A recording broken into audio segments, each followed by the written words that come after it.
નમસ્તે વિદ્યાર્થી મિત્રો, ઉમા વિદ્યા સંકુલની યુટ્યુબ ચેનલમાં તમારું સ્વાગત છે. વિદ્યાર્થી મિત્રો, આજે આપણે ભણવાના છીએ સામાજિક વિજ્ઞાન ધોરણ 6. એમાંથી આપણે છઠ્ઠો પાઠ ભણીએ છીએ મૌર્ય યુગ વિશે. ખાસ મૌર્ય યુગ વિશે આપણે આગળ અભ્યાસ કરી ગયા છીએ. ચંદ્રગુપ્ત મૌર્ય અને સમ્રાટ અશોક વિશે આપણે અભ્યાસ કરવાનો છે. ચંદ્રગુપ્ત મૌર્ય વિશે વિદ્યાર્થી મિત્રો આપણે અગાઉના વિડીયોમાં પણ જોઈ ગયા છીએ.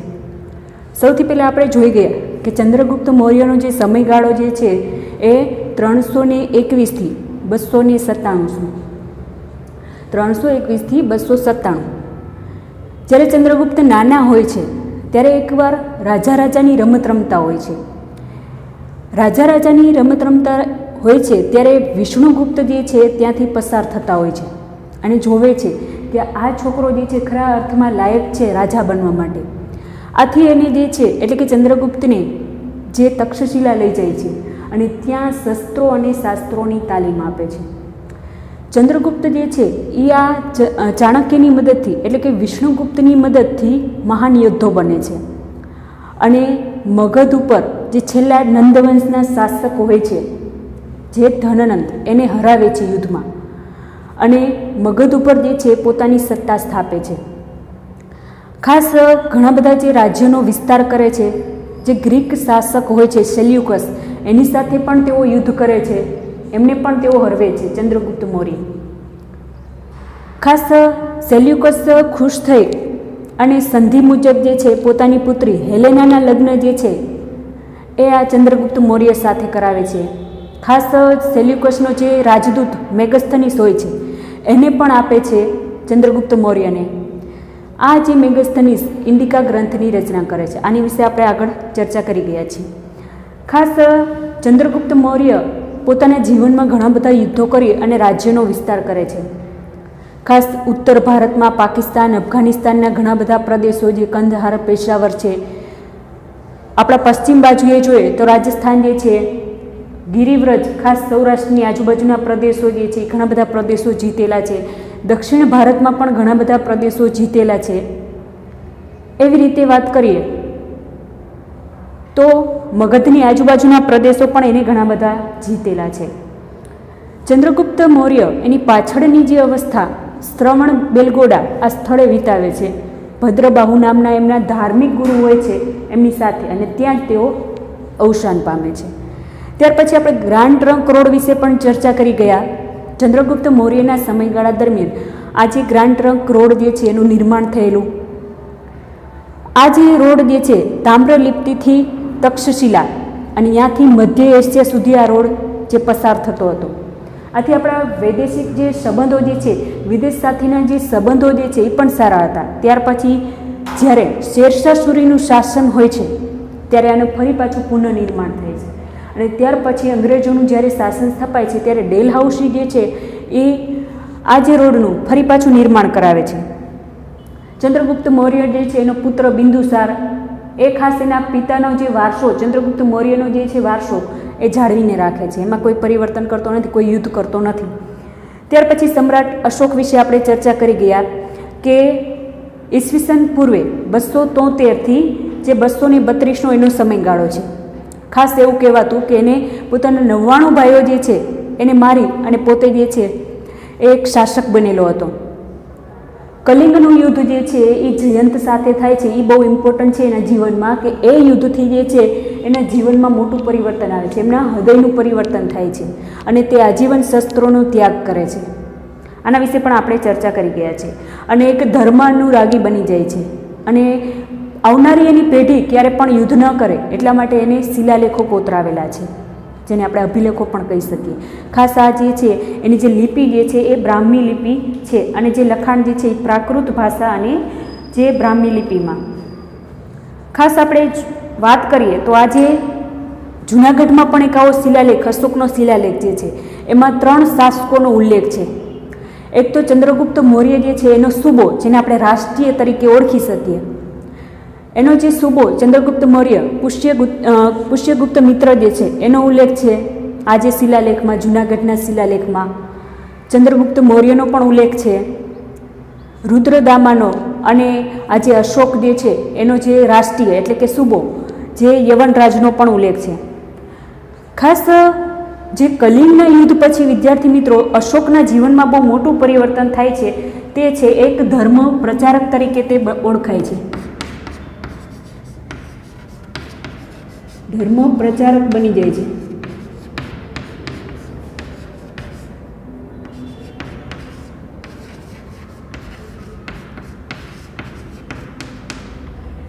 અત્યાર સુધી જે છે એનું જે આગળનું જીવન જે છે કે જે ખટપટો કરી અને રાજ્ય વિસ્તાર વધારે છે એવું પણ કહેવાય છે. ઇતિહાસ તો એવું પણ કહે છે કે એને પોતાના 99 ભાઈઓને મારી અને જે રાજગાદી ઉપર આવેલા છે. જ્યારે એની જીવનમાં સૌથી મોટું પરિવર્તન કલિંગના યુદ્ધથી થાય છે. એક શાસકમાંથી જે છે એક ધર્માનુરાગી બની જાય છે. એટલે એવું નથી કે એ પોતે રાજપાટ છોડી દે છે, પણ પોતે એક શાસકના રૂપમાં જે છે એ બૌદ્ધ ધર્મનો પણ પ્રચાર કરે છે. એટલે કે ધર્મ પ્રચારક પણ બની જાય છે.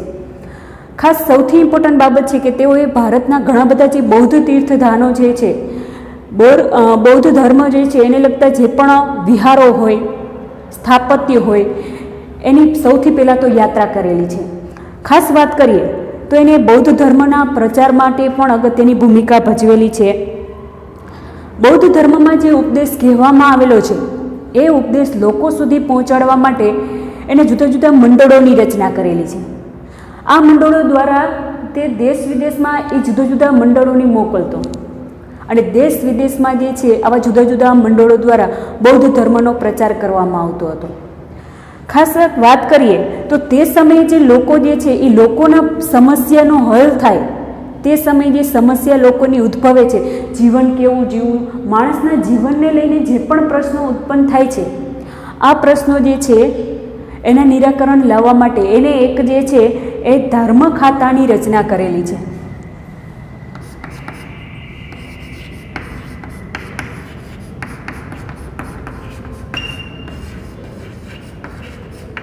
અગત્યની બાબત છે, એક્ઝામમાં પ્રશ્ન પૂછે કે ધર્મ ખાતાની રચના કોણે કરેલી છે, અથવા તો એવો પણ પ્રશ્ન પૂછે કે તે સમયની મૌર્ય વંશના સમયગાળા દરમિયાન તે સમયની સમસ્યાના ઉકેલ માટે અશોકે જે છે એ શેની રચના કરેલી છે, તો ધર્મ ખાતા જે છે એની એને રચના કરેલી છે. ધર્મ ખાતાની રચના કરી છે. અહીંયા શું હોય છે વિદ્યાર્થી મિત્રો કે આ ધર્મ ખાતા ઉપર આ જે ધર્મ ખાતું છે એમાં એને એક મોટા ઉપરી તરીકે એક વ્યક્તિની નિમણૂક કરેલી છે, જેને વાત કરીએ ધમ્મ મહામાત્ર તરીકે ઓળખાય છે.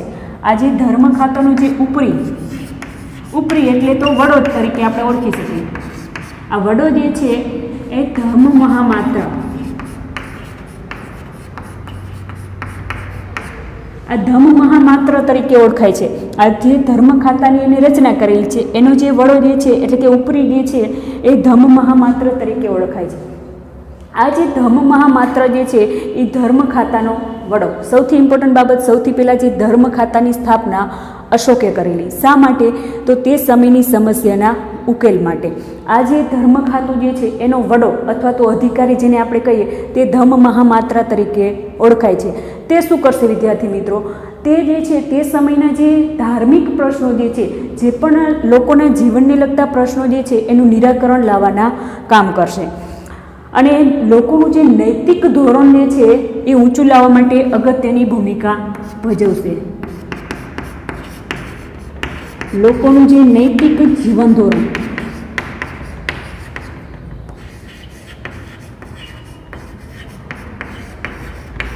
આ નૈતિક જીવન ધોરણ જે છે એ ઊંચું લાવવામાં જે ધમ્મ મહામાત્ર જે છે એ ખૂબ અગત્યની ભૂમિકા ભજવે છે. લોકો જ્યારે પણ એને જીવનમાં લગતા કોઈ પણ પ્રશ્નો લઈને એની સામે આવે છે તો એને સાચું અને યોગ્ય માર્ગદર્શન આપશે, જેથી કરીને લોકોના જે મનમાં મૂંઝાતા પ્રશ્નોનો ઉકેલ આવી શકે. ખાસ અશોકે ઘણા બધા શિલાલેખો જે છે અને સ્તંભલેખો પણ કોતરાવેલા છે, જેથી કરીને જે છે લોકો એ સંદેશો વાંચી અને પોતાના જીવનમાં અમલ કરી શકે. ખાસ અશોકે તેના સમયગાળા દરમિયાન વિદ્યાર્થી મિત્રો શિકાર ઉપર પ્રતિબંધ મૂકેલો હતો. મોસ્ટ ઇમ્પોર્ટન્ટ બાબત છે કે પોતે એક ધર્મ સુધારક બની જાય છે તો એને શિકાર ઉપર પ્રતિબંધ મૂકેલો.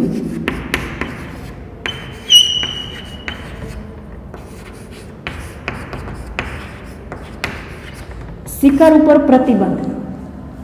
ઘણીવાર જે રાજાઓનો પહેલેથી શોખ રહ્યો છે કે શિકાર કરી અને મનોરંજન કરતા હોય છે.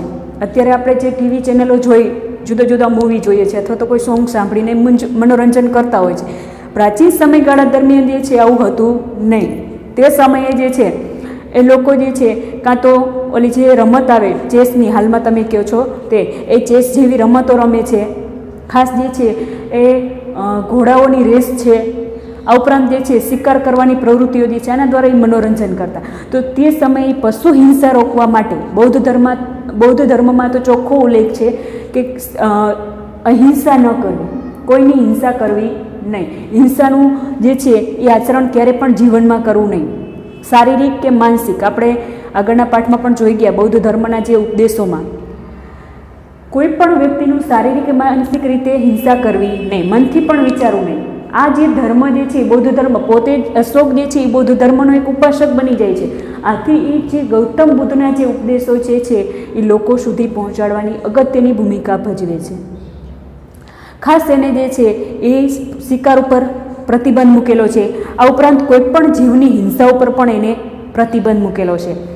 ખાસ ગૌતમ બુદ્ધના જે પણ ઉપદેશો હતા, પ્રેમથી રહેવું, ભાઈચારાથી રહેવું, સદાચાર કરવો, અહિંસા ન કરવી, કોઈનું ખોટું લેવું નહીં, આ બધા જે ઉદ્દેશો જે છે એ અશોકે જે છે એનો અમલ કરાયો, જેથી કરીને જે આવનારી જે પેઢીમાં પણ પરિવર્તન આવે ને તે સમયના જે શાસન વ્યવસ્થામાં પણ પરિવર્તન આવે.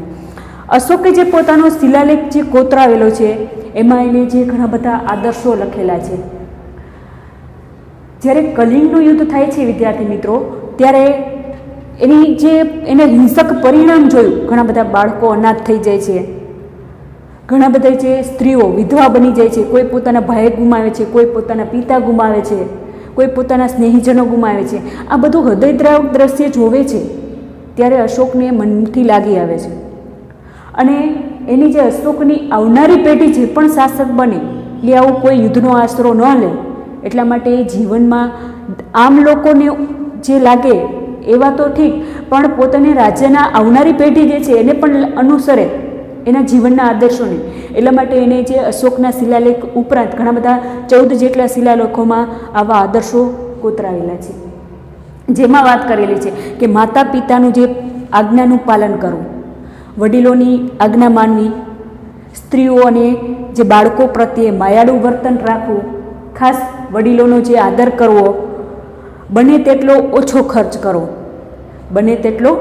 ખર્ચ કરવો, ગુરુની સેવા કરવી, સ્ત્રીઓ અને નોકરો પ્રત્યે માયાળું વર્તન રાખવું, બ્રાહ્મણો જે છે અને શ્રવણો એટલે કે જે મહેનત કરનારા જે છે શ્રમિકો એને દાન આપવું, અને જે ધર્મના મુખ્ય જે અન્ય ધર્મના જે મુખ્ય વિચારો જે છે એને માન આપવું. આવા જે જુદા જુદા આદર્શો કોતરાવેલા છે, જેથી કરીને અને આ જે આદર્શો જે છે વિદ્યાર્થી મિત્રો એ તે સમયની જે ભાષા, પ્રાકૃત ભાષા જે છે એમાં કોતરાવેલા, જેથી કરીને લોકલ ભાષા જે છે એ આસાનીથી બધા વાંચી શકે. અહીંયા આપણે કોઈ બોર્ડ મારીએ છીએ તો એ બોર્ડમાં જે પણ લખેલું જે છે એ આપણે આસાનીથી વાંચી શકીએ છીએ અને સમજી શકીએ છીએ. એવી રીતે અશોકે પણ જે તે સમયની પ્રાકૃત ભાષામાં બધું લખાણ કરાવેલું, જેથી કરીને લોકો પોતાના જીવનમાં ઉતારી શકે. ખાસ જે બૌદ્ધ ધર્મની 4 પરિષદ યોજાણી, એક્ઝામમાં પ્રશ્ન પૂછે, જીકેના પ્રશ્નમાં ઘણીવાર પૂછતા હોય કે બૌદ્ધ ધર્મની કુલ કેટલી પરિષદ યોજાણી, તો બૌદ્ધ ધર્મ જે છે એમાં કુલ 4 પરિષદો યોજાઈ ગઈ છે.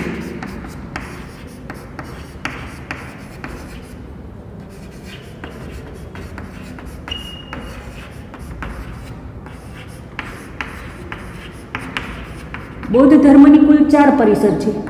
પ્રથમ જે છે ત્યારે જે છે એ બૌદ્ધ ધર્મમાં જેમ આપણે મગધોના શાસકો વિશે અભ્યાસ કર્યા હતા, ત્યારે હર્યક વંશ સૌથી પહેલો જે વંશ હતો એમાંથી હર્યક વંશનો જે સ્થાપક બિંબિસાર અને એનો પુત્ર અજાતશત્રુના સમયગાળા દરમિયાન પ્રથમ બૌદ્ધ પરિષદ જે છે એ યોજાણી હતી.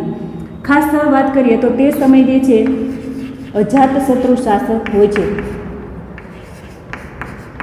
અજાતશત્રુ જે છે એના સમયગાળા દરમિયાન પ્રથમ બૌદ્ધ પરિષદ યોજાય છે. બીજી જે બૌદ્ધ પરિષદ યોજાય છે ત્યારે શાસક હોય છે કાલાશોક. આ કાલાશોક જે છે એ શાસક હોય છે, ખાસ ક્ષત્રપ વંશનો હોય છે, આ હર્યક વંશનો હોય છે. ખાસ ત્રીજી જે બૌદ્ધ પરિષદ યોજાય છે આ જે છે એ અશોકના સમયમાં યોજાય છે, અને અશોકના સમયમાં જે છે આ અશોક જે છે એ મૌર્ય વંશનો હોય છે. ચોથી જે પરિષદ યોજાય છે એ કનિષ્કના સમયમાં આ ચોથી પરિષદ યોજાય છે. આપણે અહીંયા ત્રીજી પરિષદ જે છે એની વાત કરવાની છે. ત્રીજી જે બૌદ્ધ પરિષદ યોજાય છે એ મૌર્ય વંશના શાસક જે છે અશોકના સમયમાં, અને તે સમયે જે છે એ સભાપતિ હોય છે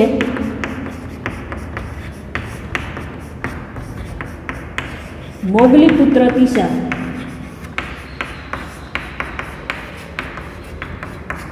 આ જે મોગલીપુત્ર તિસા જે છે તે સમય જે છે એ સભાપતિ. આ મોગલીપુત્ર તિસા કોણ હોય છે વિદ્યાર્થી મિત્રો? એ અશોક જે છે, અશોકના જે ગુરુ હોય છે એમના ઉપદેશથી તેમને જે છે એ શસ્ત્ર ત્યાગ કરે છે. કલિંગનું જે યુદ્ધ જોવે છે ત્યાર પછી અશોક બૌદ્ધ ધર્મ અંગીકાર કરે છે, બૌદ્ધ ધર્મ અપનાવે છે. એ એના જે ગુરુ જે છે મોગલીપુત્ર તિસા એના આદેશથી તે બૌદ્ધ ધર્મ અંગીકાર કરે છે. તો ત્રીજી બૌદ્ધ પરિષદ જે છે, એક્ઝામમાં પ્રશ્ન પૂછાય કે ત્રીજી બૌદ્ધ પરિષદ જે છે એ ક્યારે, કોના સમયગાળા દરમિયાન યોજાઈ હતી? તો ત્રીજી જે બૌદ્ધ પરિષદ જે છે એ ઈસવીસન પૂર્વે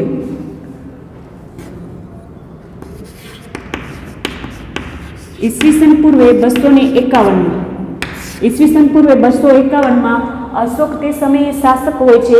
તો અશોકના સમયગાળા દરમિયાન પાટલીપુત્રમાં, ખાસ તે સમયની જે રાજધાની હતી મગધની પાટલીપુત્ર, તો પાટલીપુત્રમાં જે છે એ મોગલીપુત્ર તિસાના જે છે અધ્યક્ષ પદે જે છે ત્રીજી બૌદ્ધ પરિષદ યોજાય છે. મોસ્ટ ઇમ્પોર્ટન્ટ પ્રશ્ન એક્ઝામમાં પૂછાશે. ત્રીજી બૌદ્ધ પરિષદ જે છે ઈસવીસન પૂર્વે 251માં જે પાટલીપુત્રમાં, મગધની જે તે સમયની રાજધાની હતી અને તે સમયે શાસક અશોક હતા, તો મોગલીપુત્ર તિસાની અધ્યક્ષતામાં ત્રીજી બૌદ્ધ પરિષદ યોજાય છે. આનો મુખ્ય હેતુ શું હતો? આ પણ એક્ઝામમાં પ્રશ્ન પૂછાય કે બૌદ્ધ પરિષદ યોજાણી તો એનો મુખ્ય હેતુ શું હતો? તો એનો મુખ્ય જે હેતુ જે છે એ બૌદ્ધ ધર્મમાં જે ઊભા થયેલા જે મતાંતરો દૂર કરવાનો. ખાસ વાત કરીએ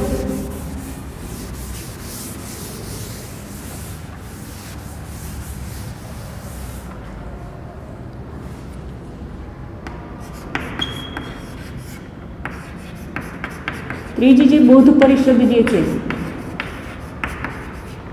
આ ત્રીજી બૌદ્ધ પરિષદ જે છે એનો હેતુ એક્ઝામમાં પૂછાય છે પ્રશ્ન. હેતુની વાત કરીએ તો જે છે એ બૌદ્ધ ધર્મમાં જે ઊભા થયેલા જે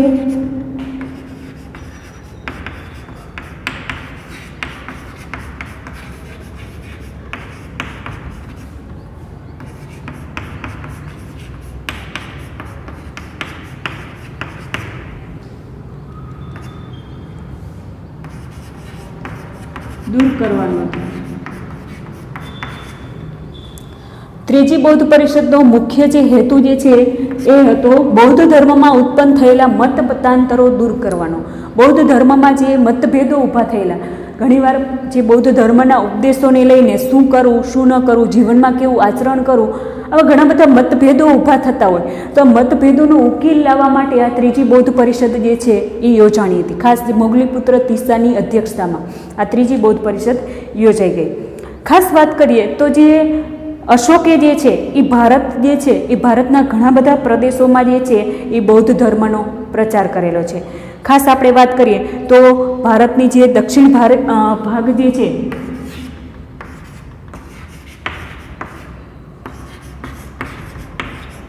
ભારતનો જે આ દક્ષિણ ભાગ જે છે, આ દક્ષિણ ભાગના ઘણા બધા જે રાજ્યો હતા, જેમાંથી વાત કરીએ તો ગાંધાર જે છે, ગાંધાર તો ઓલરેડી આવે ઉત્તર ભારતમાં, ઉત્તરમાં જે છે પાકિસ્તાનનો એક ભાગ હતો ગાંધાર, તો એ ગાંધાર જે છે. ત્યાર પછી જે છે વાત કરીએ કાશ્મીર જે છે ઉત્તરી ભાગમાં ભારતના, ચોલ છે, પાંડ્ય છે, દક્ષિણમાં કેરળ જે છે, આવા જે ઘણા બધા જે પ્રદેશોમાં બૌદ્ધ ધર્મનો પ્રચાર કરેલો. આ ઉપરાંત વાત કરીએ વિદ્યાર્થી મિત્રો કે અશોકે જે છે એ પોતાના ઘણા બધા મંડળોની રચના કરેલી હતી આ બૌદ્ધ ધર્મનો ફેલાવો કરવા માટે. ભારતમાં જ નહીં પરંતુ વિશ્વના દેશોમાં બૌદ્ધ ધર્મનો પ્રચાર કરવા માટે એને ઘણા બધા વિદેશમાં પણ આવા મંડળો મોકલેલા હતા. ખાસ વાત કરીએ તો આપણી જે ભારત જે છે, તો ભારતનો જે આ ભાગનો જે છે ભાગ જે છે એક દેશ આવે છે મ્યાનમાર. મ્યાનમાર જે છે, ત્યાર પછી અહીંયા શ્રીલંકા છે જેને પહેલાં સિલોન કહેવામાં આવતું હતું, સિલોન જે છે. ત્યાર પછી જે છે સિરિયા છે, ઇજિપ્ત જે છે, મેસેડોનિયા જે છે, આવા બધા દેશો જે છે કે જ્યાં પણ જુદા જુદા મંડળો જે છે અશોકે મોકલેલા. અને બૌદ્ધ ધર્મના પ્રચારમાં અગત્યની ભૂમિકા ભજવેલી. ભારતીય સંસ્કૃતિની જે સુગંધ જે છે એ વિદેશમાં ફેલાવા લાગેલી. આ બૌદ્ધ ધર્મ જે છે એ આખા વિશ્વમાં અત્યારે અગત્યની ભૂમિકા ભજવે છે. આખા વિશ્વમાં ઘણા બધા લોકો જે છે એ ભગવાન બુદ્ધને પણ માને છે, એના જીવનના ઉદ્દેશો પણ અમલ કરે છે. તો ખાસ વાત કરીએ કે અશોકે અગત્યની ભૂમિકા ભજવેલી છે બૌદ્ધ ધર્મનો પ્રચાર તરીકે. ખાસ વાત કરીએ તો ભારતમાં જ નહીં પણ એને વિશ્વના દેશોમાં, જેમ આપણે વાત કરીએ કે મ્યાનમાર છે, સિલોન છે, ત્યાર પછી બીજા દેશોની વાત કરીએ તો મેસેડોનિયા, ઇજિપ્ત, સિરિયા, આવા દેશોમાં પણ એને જે છે એ બૌદ્ધ ધર્મનો પ્રચાર કરેલો છે. ખાસ એને અશોકે જે છે એ અશોકે પોતાની જે પુત્રી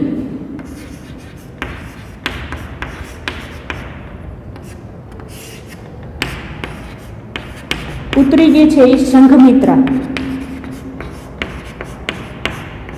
અને જેનો પુત્ર જે છે એનું નામ છે મહેન્દ્ર,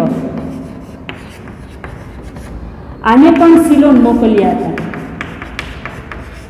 એક્ઝામમાં પ્રશ્ન પૂછાય કે અશોકની પુત્રીનું નામ શું હતું, તો સંઘમિત્રા. અશોકના પુત્રનું નામ તો મહેન્દ્ર. અથવા એવો પ્રશ્ન પૂછે કે અશોકે પોતાના પુત્ર અને પુત્રીને કઈ જગ્યાએ જે છે એ બૌદ્ધ ધર્મના પ્રચાર માટે મોકલેલા, તો જે પોતાનો પુત્રી એટલે કે જે સંઘમિત્રા અને પુત્ર જે છે મહેન્દ્ર, આ બંનેને એને સિલોન એટલે કે હાલમાં આપણે એને શ્રીલંકા દેશ કહે છે, આ આપણી ભારતની દક્ષિણે એક નાનું એવું આવું દેશ જે છે, તો ત્યાં જે પ્રાચીન નામ સિલોન હતું ત્યાં એ બૌદ્ધ ધર્મનો પ્રચાર કરવા માટે મોકલે છે. ખાસ અશોકની વાત કરીએ તો અશોકે જે છે એ પ્રજા કલ્યાણ માટે ઘણા બધા કાર્યો કરેલા છે. પશુઓ જે છે અને માનવીની કોઈ બીમારીઓ છે તો એની સારવાર માટેની વ્યવસ્થા કરાવેલી છે. ઘણા બધા જે બીજા પણ પ્રજા કલ્યાણના કામ કરેલા છે.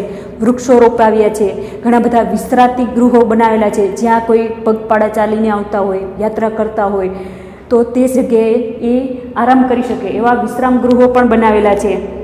ખાસ વાત કરીએ તો કૂવાઓ ખોદાવ્યા જેથી કરીને લોકોની પાણીની સમસ્યા હલ બને. રસ્તાઓ પણ બનાવેલા છે. તો આ બધા જે પ્રજા કલ્યાણના કામો એને કરેલા છે. ખાસ વાત કરીએ તો સમ્રાટ અશોકે એની રાજગાદીની શરૂઆત જે છે એ જુદી જુદી રાજકીય ખટપટો કરી અને પોતે એક શાસક બનેલા.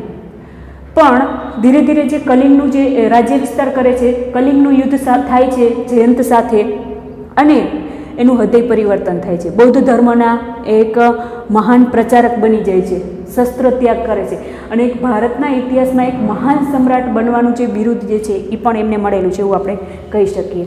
ખાસ જે આ સમ્રાટ અશોક જે છે એનું જે અવસાન જે છે ઈસવીસન પૂર્વે જે છે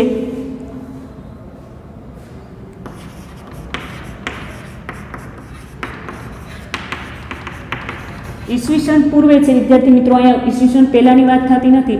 ઈસવીસન પૂર્વે 232માં જે છે એનું અવસાન થાય છે.